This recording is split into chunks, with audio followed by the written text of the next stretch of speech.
Hi there, Jim here. Today we are going to have a look at this DC to AC power inverter. This is an inverter. So an inverter takes typically a DC source. Uh, Most often it's a 12 volt DC source, although you can see that the manufacturer here, if you can see these spots, they can take a variety of different voltage inputs, but the typical use case is to take a 12 volt input source and produce an AC output power source. This inverter claims that it produces a pure sine wave, and one of the things that we'll do towards the end of the video is we'll have a look at the output sine wave and see if it really is a pure sine wave. And there's a picture on the box somewhere here of what a pure sine wave is. So pure sine wave is nice and smooth, as you can see, and a modified sine wave, which is what some inverters do, or some UPSs for that matter, is they produce a bit of a jagged sine wave. They sort of simulate a sine wave. So we'll have a look and see how smooth the sine wave is. Before we get started, I just want to mention that I received this product courtesy of the Amazon Vine program in order to do a review, so thank you to them. And if you find this video to be helpful, it really would help me if you could give it a thumbs up, or better yet, subscribe to my channel. I find the questions and comments are fantastic. I really appreciate the help, the feedback, and it helps me know where I can focus my time and attention. So please, I really do appreciate the feedback, and thumbs up, subscriptions, very, very welcome. Without further ado, let's get into the box. It's a fairly large box. This inverter is supposed to be a 2000 watt inverter. So let's get in here.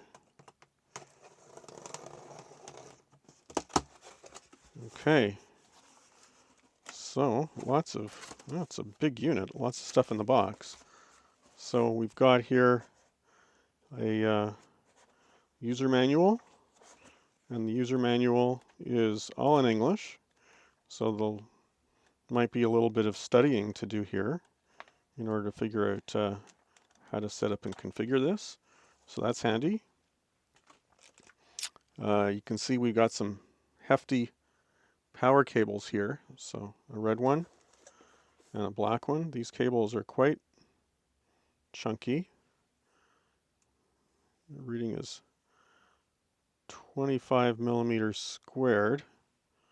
So have to convert that into wire gauge, but clearly they're intended to pull quite a lot of power. I can see the size on the black one.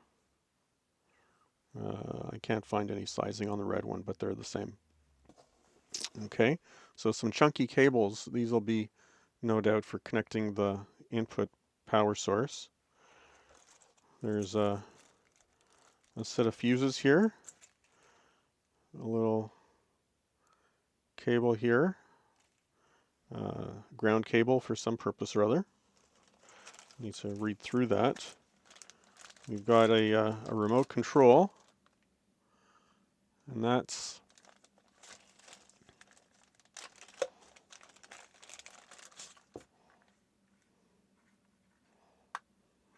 meant to control the unit at a distance. Can turn it on and off. I'm trying to figure out what this piece on the front is for.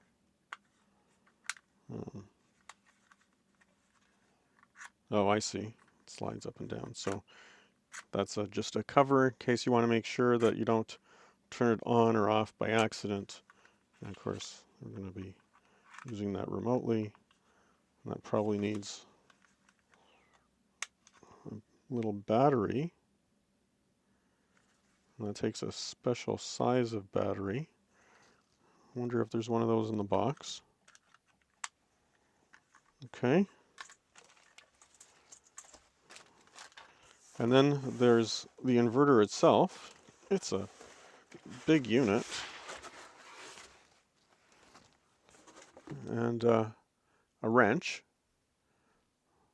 no doubt for tightening some things up there. Let's get that out of the way. Okay.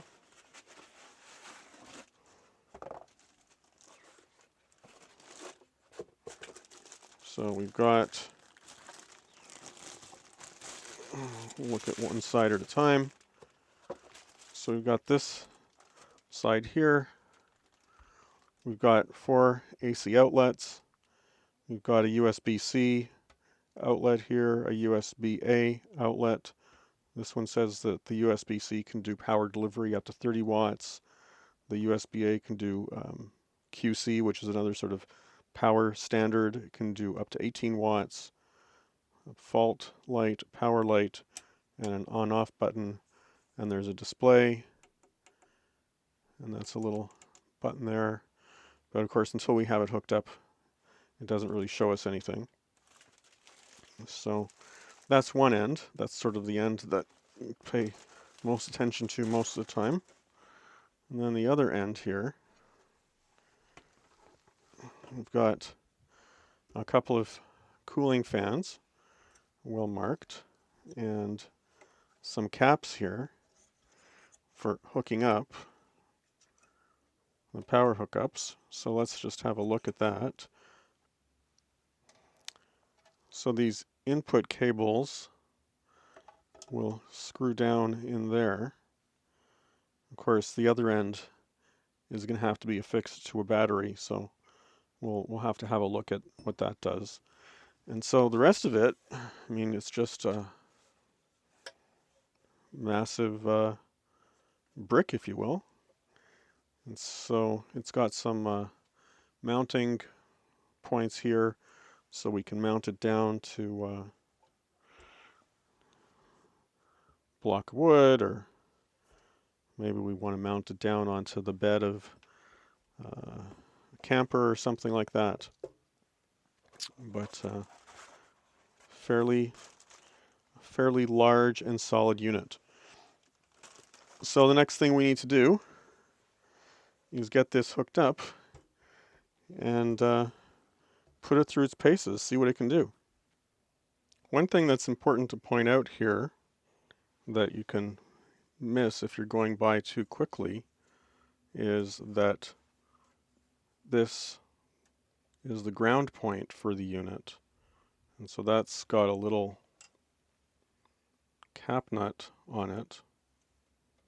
And the intent there is to create a ground circuit between the chassis of the inverter for sure, but also with these ground contacts on the AC outlets, because if you think about it for a minute, the inputs here are a positive connection and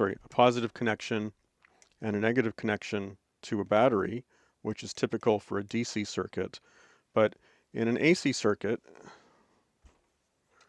we've got a different configuration. So we have a hot slot here, a neutral slot, and a ground slot. And of course, the ground slot is a safety mechanism in case of some sort of situation where the hot wire were to come into contact with the chassis or something like that. That hot wire would flow to the chassis, which would flow to the ground. But of course, neither of these is a ground in that sense. The ground is what's supplied by this point here. And of course, most of the time when this is operating, this isn't connected into your household system, so you can't really rely on that. And so that's what this wire is for. This wire is intended to go on that ground point so that we can get a current flow in case of a short or some sort of condition like that. And one of the things that we can do in order to demonstrate that is to test that that's the case. So I'll do that. I just need to make sure this doesn't tip over while we're doing that. So just give me a second. So I've got my multimeter hooked up for continuity test, if you can hear. Okay, so it's testing continuity. So if I put one probe here on the ground point and I put the other probe into the socket here, you can see that's the ground point for the chassis and also for all of these sockets. Okay, so that's intended to give you that sort of ground point safety that you would expect in a typical AC system, the way AC systems operate these days. Okay, so without, if this ground point isn't connected, things will still operate from an operational point of view because, of course, all we really need is to have the hot line and the neutral line connected. However, we'll be losing the benefit of the safety ground if we don't connect that. So that's something to keep in mind. It'll still operate, but we lose the benefit of the safety ground if we don't hook up this ground point. Now, another difference to be aware of with an inverter, in a normal household circuit, the ground wire connects to the neutral wire in the service entry panel. And so, you know, the normal flow of electricity is from the hot through to the neutral side. And of course, the ground wire is essentially an unswitched, always connected pathway to ground, whereas the neutral may be switched in some cases or may be disconnected in some cases. It may not always provide a direct, uninterrupted path to the ground. But in a normal household situation, you'll find continuity between the neutral side and the ground side. But that, you'll see, that's not the case in an inverter here. So once again, I'm still on continuity here. Okay, and this isn't connected to any power source. But if we put the one probe in there and the one in there, we don't get that tone. So there's no, right, ground is there, but there's no connection between the neutral side and the ground point, as would be in a typical sort of household AC scenario. So the inverter is generating an AC output, but in a somewhat different fashion, and the wiring scenario is a little bit different than in a household scenario. And in fact, yeah, well, we'll see that we expect the grounds are wired together, no surprise there. The neutrals are wired together, of course, and the hots are wired together, no surprise there. Okay, but the neutral and the ground aren't wired together, and if this were, if I were to do this with a typical household electrical socket, where I've got one probe in the neutral side and one in the ground side, I would get continuity. Whereas here, in the inverter scenario, I don't get continuity. So it's always important to keep safety in mind when dealing with systems like this, and especially systems that are going to deal with high amounts of current. There's not much more else to do except to hook it up and see what the output is like. Now, I don't have a massive battery. I only have some smaller batteries, a 9 amp hour battery that I'm going to be using for this test. And so there may be some limitations in terms of what I can show, but the main thing I want to be able to show, I wasn't going to load it up to 2000 watts anyways. The main thing I want to be able to assess is that the unit can properly produce an output sine wave the way it's claimed to. So you can see there, I've got one of the wires attached, and the screw points, that's really firmly attached.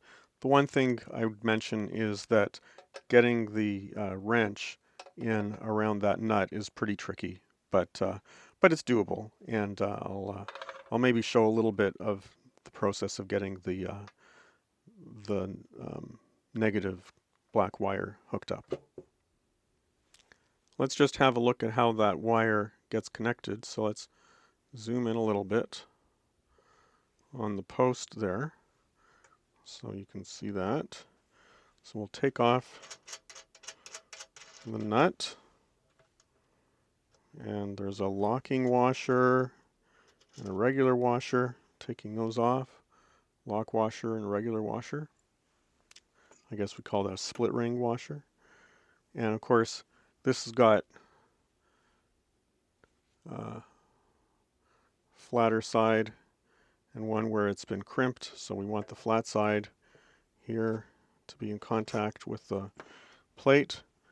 And then we're going to put the flat washer on, the split ring washer, locking washer, and then fastening it down with that nut, and then the wrench. And like I said, it's a little tricky to get the wrench in the right spot here, but you can. And of course, it's a little tricky. It's a very snug fit with that wrench and these nuts. So you can see the fit is quite exact. You can see kind of struggling to get the wrench exactly in the right spot, but once it's there, you can turn it and tighten it. Okay, so that's nice and tight now. And then we just replace these caps in order to prevent any sort of spark or arc to take place between the positive and negative connections. Okay. And of course, these need to be in exactly the right spot. Otherwise, the cap isn't going to seat properly. Okay, so I've got to loosen that up a little now. Let's turn that there. So now the cap will go down. It's going to tighten again. This time, making sure to hold it steady. Okay, that's tight. And so now the cap fits in place exactly the way we want it to. And you can see that, let's zoom out a little. Okay, and so that's what a good solid connection on the negative line looks like. And of course, similarly on the positive, and you can see that I've got this one a little misaligned, so I'll have to adjust that as well in order to get it to line up so the cap will seat properly. So the next step will be to get this hooked up and see what it can do. Now to hook the unit up, I've got a battery here. It's only a 9 amp hour battery, so it's not really the right capacity that we would really need to feed this 2000 watt inverter. In fact, according to the manual that I've got here, which has a table, the minimum size capacity battery that I would want for a 2000 watt inverter like this is about 200 amp hours, if we can see that. So I'm a far cry from 200 amp hours here with this battery. I would really need a much larger battery in order to drive any sort of significant amount of power through the unit. But what I am interested in doing, I'm more interested in just testing some of the basic features and capabilities of the present time. Perhaps in the future we'll look at doing a more thorough test with a higher capacity battery to see how the whole system functions in that regard. But for basic test, what I'm going to be doing is I'm going to be hooking these leads up in what I would consider a very kind of clunky manner. Remember, we've got to consider safety here the whole time.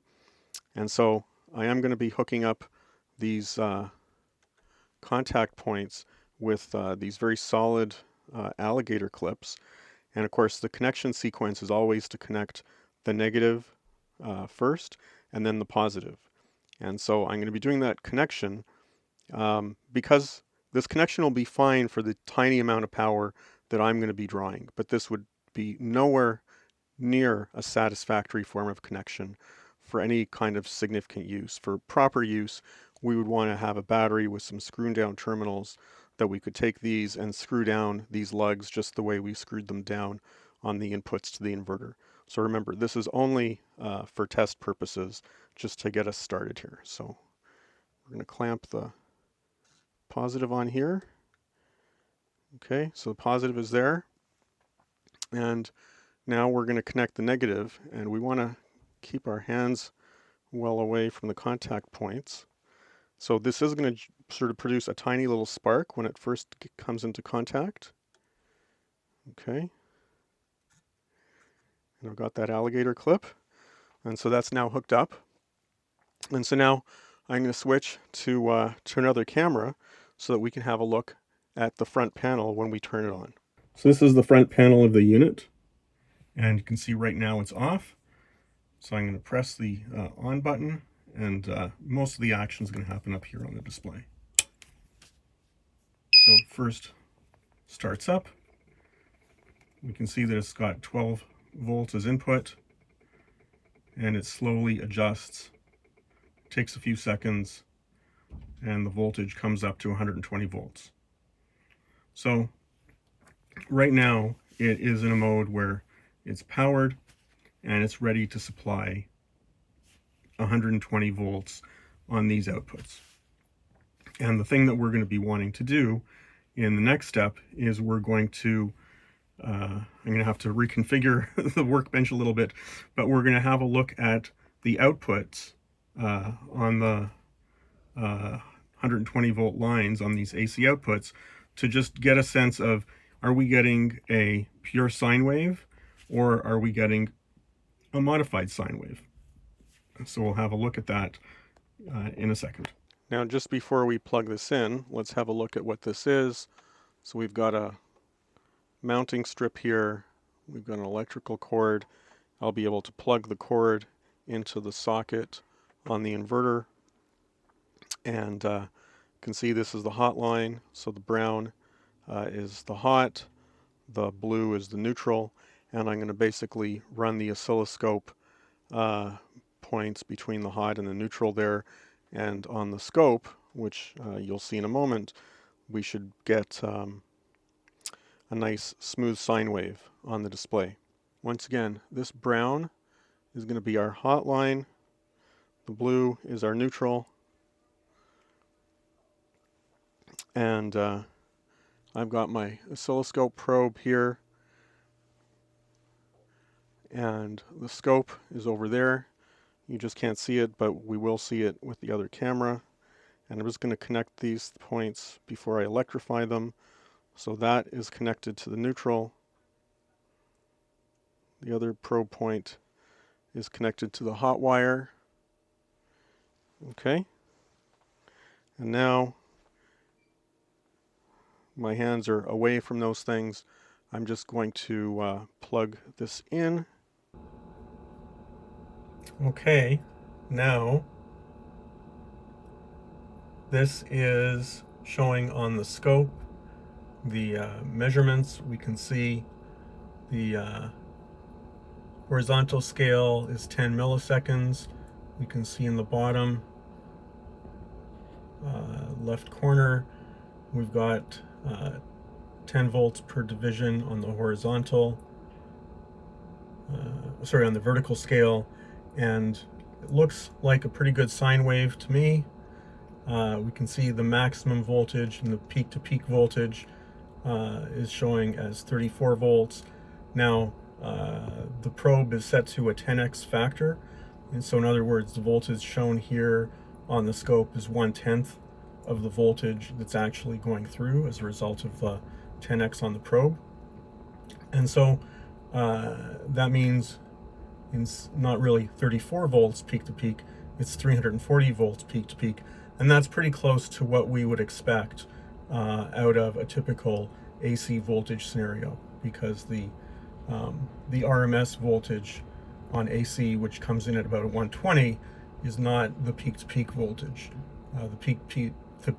The the peak-to-peak voltage is typically closer to 340, 350, 360 volts peak to peak, and that's what we're seeing.